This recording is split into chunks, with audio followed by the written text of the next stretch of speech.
Mais uma vez, estamos de volta para compartilhar mais uma reflexão na Palavra de Deus para nossa edificação espiritual. Hoje estou num ambiente diferente. Estamos fazendo uma reforma geral na nossa casa, na cidade, e hoje, nesse período, nós estamos aqui praticamente morando na chácara de nossa cunhada, aqui às margens da rodovia, próximo à cidade. Então, sempre vai ter aí, no fundo, algum barulho de caminhões, veículos passando na rodovia. E os cachorros que muitas vezes saem latindo por aí. Muito bem. A nossa meditação hoje está no livro de Josué, nos capítulos 16 e 17. Josué 16, versículo 10 e 17, versículo 13. Aqui fala sobre a distribuição, a delimitação dos limites das tribos de Manassés, Efraim e Manassés, filho de José, já na terra de Canaã. E é interessante que fala das distribuições das cidades, e dois versículos aqui chamam a atenção. Em Josué 16, versículo 10, diz que eles não expulsaram, Efraim não expulsou todos os cananeus da terra. Antes, os subjugaram. E a ordem de Deus era para que expulsasse todos os cananeus por causa da influência perniciosa, pecaminosa, da idolatria e da depravação e degradação moral daquelas nações ali. Mas Efraim, em vez de obedecer ao Senhor, fez o quê?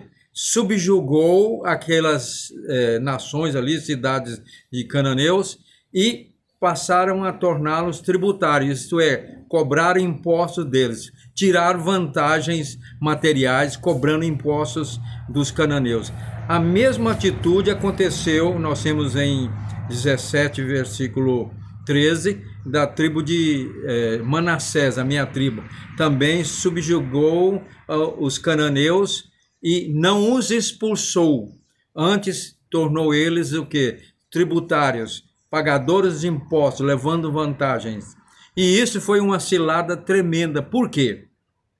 Mais tarde nós vamos ver que a influência da cultura idólatra, né, daquelas nações acabou contaminando as gerações futuras, levando o povo de Israel para a decadência espiritual e moral. O que nós temos a aprender com isso? O apóstolo João diz lá na sua primeira carta, no capítulo 2, versículo 15, ele disse: não ameis o mundo, nem as coisas que no mundo há, porque se alguém amar o mundo, o amor do Pai não está nele. E se o amor de Deus não estiver em nós, então nós estamos afastados dele. Qual é a lição para a nossa vida? Nós vemos aí que todas as vezes que o povo de Deus, seja no Antigo Testamento e através da história da igreja, transigiu com o mundanismo, aceitando ali a cultura, certos aspectos da cultura do mundo, os costumes do mundo, e isso trouxe o quê? Decadência espiritual, no caso do Antigo Testamento, para o povo de Israel.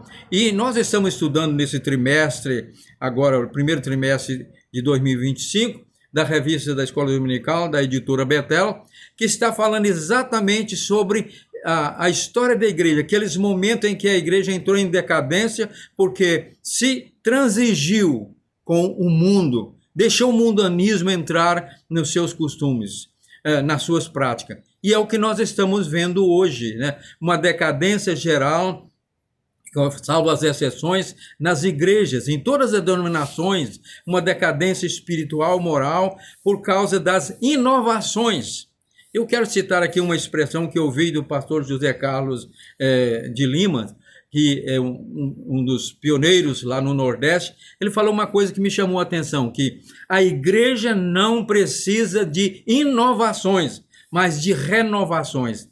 Exatamente. Nós estamos vivendo um período em que está havendo uma decadência, inovações e mais inovações dentro da igreja, nos costumes, na liturgia, do culto, da prática, então, da obediência da palavra de Deus. E as nossas lições estão comentadas pelo bispo José do Carmo, falando sobre essa questão de nós precisamos sempre dar lugar ao Espírito para que a igreja se proteja do mundanismo, não transija com o mundo, e aonde está em decadência, que volte para os princípios da palavra de Deus.